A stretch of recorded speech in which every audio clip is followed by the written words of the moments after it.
ప్రభువైన యేసుక్రీస్తు నామంలో మీ అందరికీ శుభాలు తెలియజేస్తున్నాను. అదేవిధంగా ఈ సమయం ఇచ్చిన దేవాదేవునికి నా ప్రత్యేకమైన వందనాలు. అంతేకాకుండా రత్న అబ్రహాం అనే యూట్యూబ్ ఛానల్ ద్వారా వీక్షిస్తున్న విశ్వాసులందరికీ నా ప్రత్యేకమైన వందనాలు. అవకాశం ఇచ్చిన పాస్టర్ గారికి నా ప్రత్యేకమైన వందనాలు. నేను మీ ముందుకు యేసు ప్రభు సిలువలో పలికిన 7 మాటల్లో మొదటి మాట మీతో పంచుకోవడానికి నేను మీ ముందుకు వచ్చి ఉన్నాను. మనమందరము క్లుప్తంగా ఈ మాట విషయమై ధ్యానిద్దాము. మీరందరూ సిద్ధంగా ఉన్నారా? ఇది బైబిల్లో ఎక్కడుందంటే లూకా సువార్త 23వ అధ్యాయము 34వ వచనము. ఒకసారి తెరిద్దాం. లూకా 23:34. యేసు, తండ్రి, వీరేమి చేయుచున్నారో వీరెరుగరు గనుక వీరిని క్షమించమని చెప్పెను. హల్లెలూయా. చూడండి, యేసు ప్రభు వారు సిలువలో పలికిన ప్రతి మాట చాలా ప్రాముఖ్యమైనది, చాలా ముఖ్యమైనవండి. ఈ మాటలు ఎంత ప్రాముఖ్యమైనవంటే ఈ యొక్క మాట హృదయాన్ని కదిలించే మాట అండి. ఎందుకంటే అంతకుముందు ఏ మానవుడు పలకలేదు, ఇక ముందు ఏ మానవుడు కూడా పలకలేని మాట అండి. హృదయాన్ని కదిలించే మాట. ఎందుకంటే తాను ఏ తప్పు చేయలేదు, ఏ పాపము చేయలేదు. అయినప్పటికీ యేసు ప్రభుకి తల మీద ముళ్ళ కిరీటము, చేతులకు కాళ్ళకు మేకులు గుచ్చారు. అంతేకాకుండా తన వీపు నిండా బాడీ అంతా కూడా కొరడ దెబ్బలు కొట్టి ఉండడం మనం చూస్తున్నామండి. తను ఏ తప్పు చేయనప్పటికీ తాను ఒక రకంగా ప్రార్థన చేస్తున్నాడండి. ఏమని? తండ్రి, వీరేం చేయుచున్నారో వీరెరుగరు గనుక వీరిని క్షమించమని ప్రార్థన చేస్తున్నాడండి. ఆయన పొందుతున్న శ్రమలను బట్టి కానీ, ఆయన పొందుతున్న బాధలను బట్టి కానీ, లేదంటే సిలువ శ్రమ తగ్గించమని తండ్రిని వేడుకోవట్లేదండి. ఈ ప్రజలు ఏదైతే చేస్తున్నారో వారిని క్షమించమని యేసు ప్రభు చెప్పినట్టుగా మనము చూస్తున్నామండి. హల్లెలూయా. ఈ యొక్క యేసు ప్రభు తండ్రి చిత్తాన్ని నెరవేరుస్తున్నాడండి. భూమి మీద తను ఎందు నిమిత్తం పంపబడ్డాడో ఒకసారి ఈ వాక్య భాగం ద్వారా చూద్దాము. 1 తిమోతి 1వ అధ్యాయము 15వ వచనము. ఒకసారి త్వరగా చూద్దామండి. 1 తిమోతి 1వ అధ్యాయము 15వ వచనము. పాపులను రక్షించుటకు క్రీస్తు యేసు లోకమునకు వచ్చెను. హల్లెలూయా. చూడండి, యేసు ప్రభు భూమి మీదకి ఎందుకు పంపబడ్డారంటే పాపులందరినీ రక్షించడానికండి. ఎవరైతే పాపములో నశించకుండా నిత్య నరకాగ్నికి వెళ్ళకూడదని యేసు ప్రభు లోకానికి పంపబడ్డారండి. ఇక్కడ సిలువలో అదే ప్రార్థన చేస్తున్నారండి. వాళ్ళు ఎన్ని దెబ్బలు కొడుతున్నా, ఆఖరికి ఉమ్ము వేస్తున్నా కానీ, తండ్రి, వీరేం చేయుచున్నారో వీరెరుగరు కనుక వీరిని క్షమించమని ప్రార్థన చేస్తున్నారండి. అక్కడ సిలువ కార్యము జరుగుతున్నప్పుడు అక్కడ ఎవరెవరు ఉన్నారు? యేసయ్య ఎవరిని క్షమించమని తండ్రిని వేడుకుంటున్నాడో ఒకసారి చూద్దామండి. అదే లూకా సువార్త 23వ అధ్యాయము 35 నుంచి చదువుతున్నాను చూడండి. వారు ఆయన వస్త్రములు పంచుకొనుటకే చీట్లు వేసిరి. ప్రజలు నిలువబడి చూచుచుండిరి.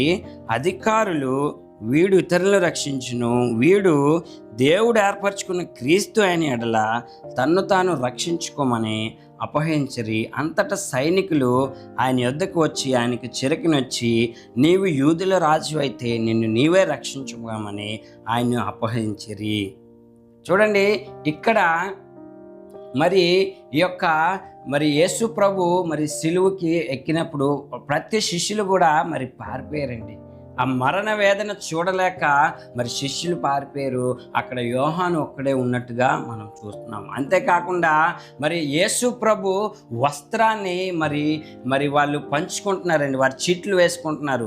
యేసు ప్రభు వస్త్రం మాకు వస్తే చాలు కదా, ఆ వస్త్రంతో మేము లాభము సంపాదించుకోవచ్చు కదా అని అక్కడ ఆ యొక్క సమూహం ఉందండి. అంతేకాకుండా ఆ యొక్క సైనికులు, నీవు యూదుల రాజు అయితే నిన్ను నీవే రక్షించుకోమని ఆయన మీద అపహరిస్తున్నారండి. అంతేకాకుండా అధికారులు 35వ వచనం చూడండి. అధికారులను వీడి ఇతరులను రక్షించును, వీడు దేవుడు ఏర్పరచుకున్న క్రీస్తు అయినలా తన తాను రక్షించుకోమని అపహరించారంట. చూడండి, ఇక్కడ అధికారులు ఉన్నారు, సైనికులు ఉన్నారు, మరి అనేక ప్రజలు అక్కడ ఏం జరుగుతుందో మరి చూడడానికి వచ్చారు. అంతేకాకుండా యేసును ఎలాగైనా సిలువుకు అప్పగించాలని చూస్తున్న మరి యూదులు, మా యొక్క ప్రజలందరూ కూడా మరి యేసును సిలువుకి మరి అప్పగించే వరకు మేము మరి నిద్రపోము అన్నట్టు ఉన్న ప్రజల్ని కూడా మనం అక్కడ చూస్తున్నామండి. అంతేకాకుండా మరి యొక్క పిలాతు గారు ఇచ్చిన మరి ఆజ్ఞ కొరకు మరి ఆజ్ఞను నెరవేర్చడానికి అక్కడ మరి చాలా మంది సైనికులు మరి అక్కడ ఉండడం చూస్తున్నాం. మరి వీరందరి నిమిత్తమై మరి యేసు ప్రభు వారు, తండ్రి వీరేం చేయుచున్నారో వీరెరగరు గనక వీరిని క్షమించమని చెప్తున్నాడండి. ఎంత గొప్ప ప్రేమ అండి! ఈ రోజుల్లో మనల్ని ఎవరైనా ఏదైనా అంటే వారిని మనం క్షమిస్తున్నామా?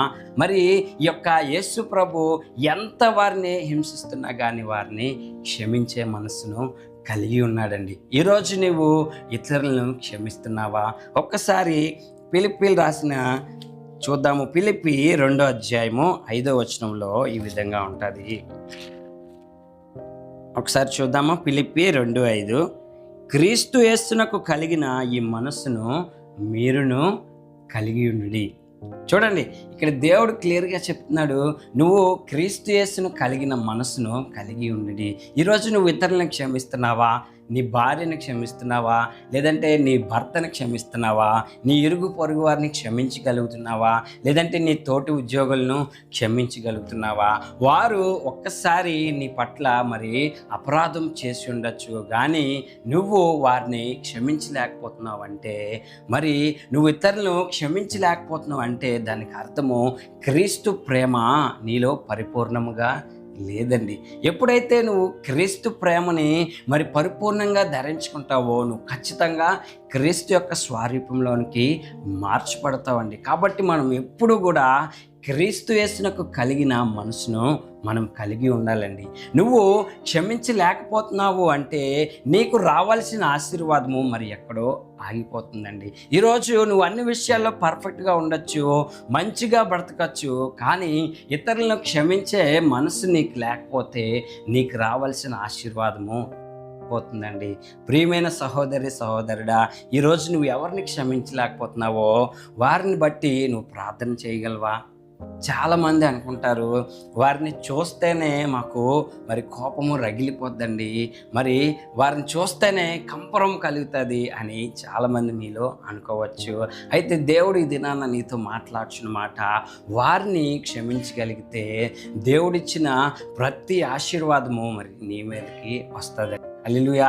మరి ఈ రోజు నుంచి నువ్వు ఎవరినైతే క్షమించలేకపోతున్నావో వారు నీకు ఎదురైనప్పుడు మరి చాలామంది తప్పించుకుంటారు, లేదంటే దాక్కుపోతారు, లేదంటే వారిని చూడలేనట్టు వెళ్ళిపోతారు కదండి. అయితే ఈ దినాన దేవుడు నీతో మాట్లాడుచున్న మాట, నువ్వు ఎవరినైతే క్షమించలేకపోతున్నావో వారు నీకు ఎదురైనప్పుడు వారిలో నువ్వు క్రీస్తును చూడగలిగితే నువ్వు ఖచ్చితంగా క్షమించగలవు. హల్లెలూయా. నీకు ఎవరైతే ఇష్టం లేదో వారు ఎదురైనప్పుడు నువ్వు వారిలో క్రీస్తును చూడగలగాలి. అప్పుడు నీవు క్రీస్తుకు కలిగిన మనసును నీవు కలిగి ఉంటావండి. అందుకే మత్తయి సువార్త 5:44లో ఒక మాట ఉంటుంది. ఒకసారి తీద్దామా? నేను మీతో చెప్పుతున్నది ఏమనగా, మీ పరలోకముందున్న మీ తండ్రికి కుమారులై ఉండినట్లు మీ శత్రువులను ప్రేమించుడి, మిమ్మల్ని హింసించే వారి కొరకు ప్రార్థన చేయుడి.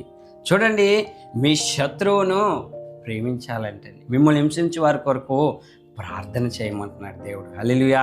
మరి ఈరోజు నీ యొక్క శత్రువు కొరకు నువ్వు ప్రార్థన చేస్తున్నావా? మరి యేసు ప్రభు సిలువలో ఉన్నప్పుడు వారందరి నిమిత్తమే క్షమించమని తండ్రికి వేడుకుంటున్నాడండి. ఈరోజు నువ్వు నీ శత్రువు నిమిత్తము వారి బాగోగుల కొరకు నువ్వు ప్రార్థన చేయగలుగుతున్నావా? నువ్వు ప్రార్థన చేయలేకపోతే క్రీస్తునకు కలిగిన మనస్సు నీకు లేదండి. అదేవిధంగా మరి పేతురు ఒక మాట అడుగుతాడండి దేవుడు. మరి మత్తయి సువార్త 18వ అధ్యాయంలో ఉంటుంది.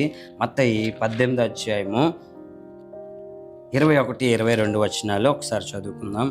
ఆ సమయమున పేతురు ఆయన యొద్దకు వచ్చి, ప్రభువా, నా సహోదరుడు నా ఎడల తప్పుదము చేసిన ఎడల నేను ఎన్ని మార్లు అతనికి క్షమింపవలను?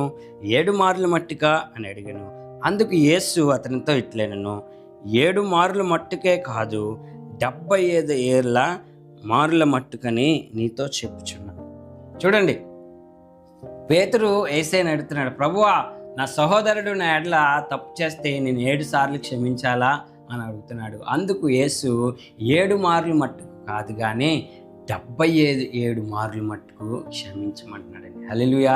ఈ రోజు నుంచి మరి మనకి ఎవరైతే మరి ఇష్టం లేదో వారిని ఖచ్చితంగా క్షమిద్దాం.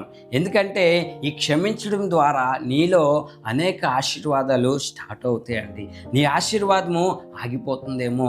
నేను చర్చికి వెళ్తున్నాను కదా, నేను ప్రార్థన చేస్తున్నాను కదా, అన్ని విషయాల్లో నేను పర్ఫెక్ట్గా ఉంటున్నాను కదా, అయినా దేవుడు నన్ను ఎందుకు ఆశీర్వదించట్లేదు అని నువ్వు అనుకుంటున్నావా?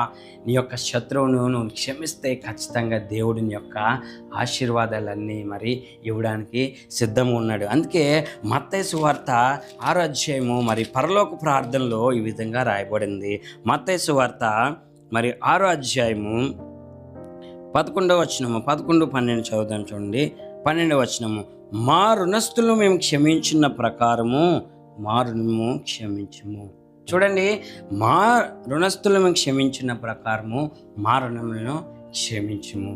మరి చూడండి, నువ్వు ఎప్పుడైతే మరి నువ్వు దేవుడు నిన్ను ఆల్రెడీ క్షమించాడు కదా, మరి నువ్వు నీ సహోదరుని లేదంటే నీ ఇరుగు పొరుగు వారిని క్షమించలేకపోతున్నావేమో.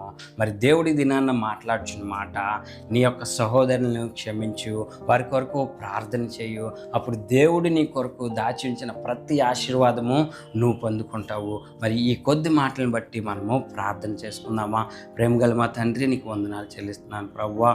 ఇదిగోనైనా నువ్వు సిలువలో పలికిన ప్రభువా మొట్టమొదటి మాట ఎంతో ప్రాముఖ్యమైనది ప్రభువా, హృదయాల్ని కదిలించే మాట ప్రభువా. ఇదిగో ఈ వాక్యం నేను వింటున్న ప్రభువా, నేను నీ ప్రియ సహోదరిని మీరు జ్ఞాపకం చేసుకోండి ప్రభువా.